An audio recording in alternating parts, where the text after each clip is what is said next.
जब आपके पास टैलेंट हो और आपको उसके अकॉर्डिंग जॉब ना मिले तो इसे कहते हैं अनएम्प्लॉयमेंट यानी कि बेरोजगारी। और अगर आप इंडिया से हो तो मुझे इसके बारे में आपको ज़्यादा अच्छे से डिटेल में डिफाइन करने की ज़रूरत नहीं है, क्योंकि आपके सराउंडिंग में आपको कोई ना कोई बंदा ऐसा दिख जाएगा जो अनएम्प्लॉयड हो यानी कि बेरोजगार हो। और अगर हम बात करें इंडिया की तो इंडिया में पूरी दुनिया के मुकाबले सबसे ज़्यादा यूथ है। और वहीं पर दूसरा डाटा हमें ये बताता है कि इंडिया में अप्रोक्स 30% यूथ अनएम्प्लॉयड है। एंड जब भी इंडिया में इलेक्शन का टाइम आता है तो इलेक्शन में सबसे पहला और सबसे बड़ा मुद्दा होता है बेरोजगारी का।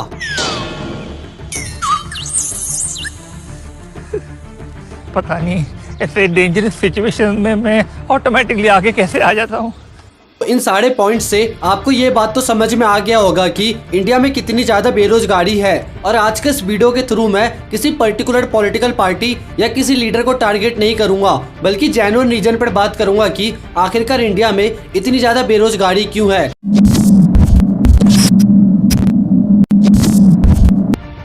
अगर हम बात करें सबसे पहले और सबसे बड़े रीजन की, तो मेरे पॉइंट ऑफ व्यू से एमलेस स्टडी इंडिया में बेरोजगारी का सबसे बड़ा रीजन है। अब क्वेश्चन ये आता है कि एमलेस स्टडी का मतलब क्या है। सपोज करो कि आपके सामने एक बहुत ही बड़ा सा रोड है और आप उस रोड पर जा रहे हो। आपको ये नहीं पता है कि आपको जाना कहाँ है, बट फिर भी आप उस रोड पर चलते जा रहे हो। इसका मतलब ये हुआ कि आपको उस रोड पर चलने से कोई फायदा नहीं होने वाला है। और आज के टाइम में इंडिया में भी बहुत सारे स्टूडेंट अपने स्टडी को इसी तरह कंटिन्यू कर रहे हैं। उन्हें ये नहीं पता है कि उन्हें करना क्या है, उनके पास उनके लाइफ के गोल नहीं है, बट वो हर साल एक क्लास को पास आउट करके दूसरी क्लास में जा रहे हैं। और इनमें से ज़्यादातर स्टूडेंट को ये बात भी नहीं पता होगा कि वो जिस सब्जेक्ट को पढ़ रहे हैं या जिस पर्टिकुलर स्ट्रीम में अपने स्टडी को कंटिन्यू कर रहे हैं, फ्यूचर में वो उनके काम आएगा भी या नहीं। और अगर गलती से किसी ने उनसे ये पूछ लिया कि तुम फ्यूचर में क्या करना चाहते हो, तो उनके पास पहले से ही प्री प्लान्ड जवाब होगा और वो ये बोल देंगे कि जो होगा देखा जाएगा। और एक दिन ऐसा टाइम आता है जब उनकी एजुकेशन भी कंप्लीट हो जाती है और ये वो टाइम होता है जब उन्हें अपनी लाइफ में कुछ करना होता है। लेकिन वो करेंगे क्या, क्योंकि उन्होंने तो पहले से कुछ डिसाइड ही नहीं किया था। वो तो बस हर साल एक क्लास को पास आउट करके दूसरी क्लास में जा रहे थे, जिसका मतलब ये था कि वो सिर्फ थ्योरिकली नॉलेज को ले रहे थे, वो चीज़ों को प्रैक्टिकली समझ नहीं रहे थे। और वैसे भी कॉमन सी बात है, जब किसी स्टूडेंट को खुद ही नहीं पता है कि उसे करना क्या है तो कोई कंपनी उसे जॉब किस बेस पर देगी। और ये वही स्टूडेंट होते हैं जो कुछ टाइम के बाद प्रोटेस्ट करते हुए नजर आते हैं और ऐसा कहते हैं कि हमारे पास डिग्री है पर नौकरी नहीं, और सरकार को ब्लेम करते हैं।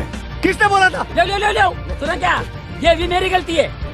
नहीं भाई मेरी गलती है। नहीं मेरी गलती है। नहीं बाबा नहीं मेरी गलती है यार।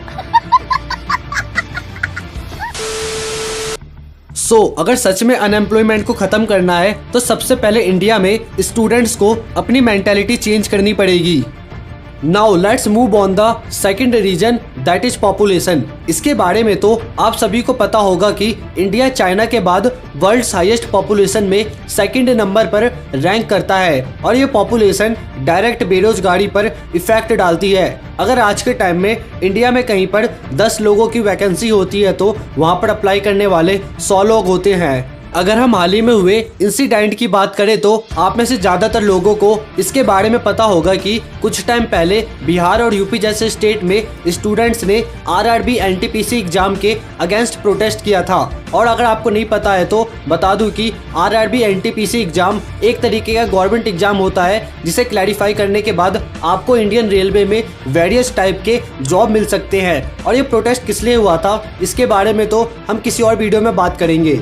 लेकिन अगर हम लास्ट टाइम हुए आरआरबी एनटीपीसी एग्जाम के बारे में थोड़ा सा डिटेल में जाने तो हमें पता चलता है कि इंडियन रेलवे में सिर्फ 35,000 जॉब अवेलेबल थी, बट उसके लिए 1 करोड़ से ज़्यादा स्टूडेंट्स ने इस एग्जाम को दिया था। इसका मतलब ये हुआ कि इंडियन रेलवे में सिर्फ 35,000 स्टूडेंट्स को जॉब मिलेगी और बाकी सारे स्टूडेंट्स अनएम्प्लॉयड यानी कि बेरोजगार रह जाएंगे।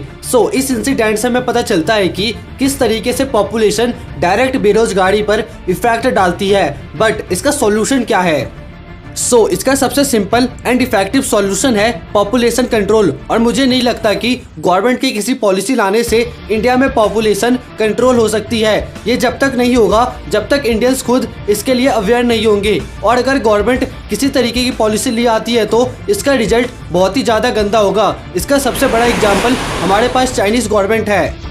1979 में चाइनीज गवर्नमेंट ने चाइना के लोगों पर वन चाइल्ड पॉलिसी थोप दिया, जिसकी वजह से चाइनीज कपल के पास सिर्फ एक चाइल्ड हो सकता था।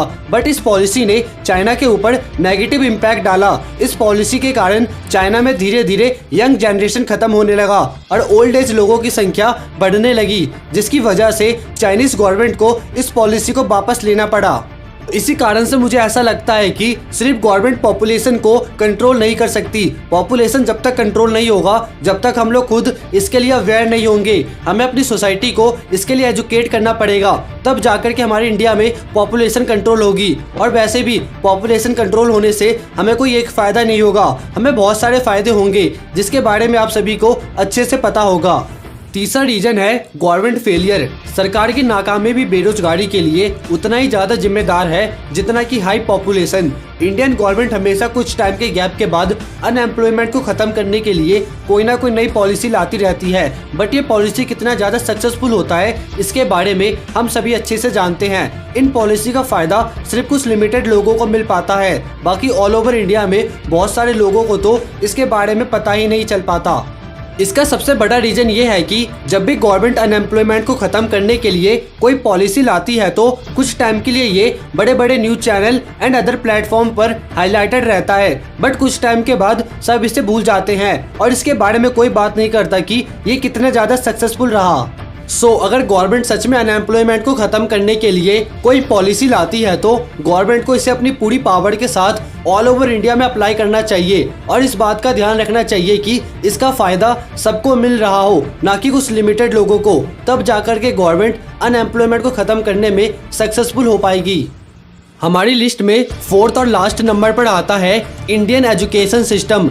इसमें कोई शक नहीं है कि इंडिया में अनएम्प्लॉयमेंट के लिए कहीं ना कहीं हमारी एजुकेशन सिस्टम भी जिम्मेदार है, क्योंकि हमारी एजुकेशन सिस्टम हमें जो पढ़ाती है मार्केट में हमसे वो पूछा ही नहीं जाता है। और यहाँ तक कि इंडियन एजुकेशन सिस्टम एक फेल्ड एजुकेशन सिस्टम है और दुनिया भर के देशों ने इस एजुकेशन सिस्टम को अपने देश में बैन कर दिया है। बट फिर भी इंडिया में अभी तक इसी एजुकेशन सिस्टम को चलाया जाता है।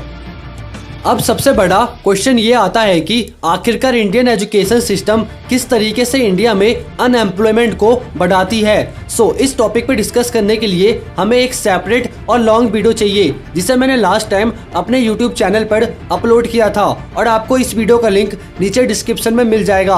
अगर आपको इस टॉपिक के बारे में डिटेल में जानना है तो जा करके इस वीडियो को जरूर देखना। आज की ये वीडियो यहाँ पर होती है ख़त्म, और अगर आपको वीडियो पसंद आया तो इसे ज़्यादा से ज़्यादा शेयर करना एंड अगर कंटेंट वैल्यूएबल लगा तो चैनल को सब्सक्राइब जरूर करना। मिलते हैं कुछ टाइम के बाद न्यू इंटरेस्टिंग वीडियो के साथ, और अगर आपके पास कोई बेटर सॉल्यूशन है तो उसे कमेंट सेक्शन में ज़रूर शेयर करना।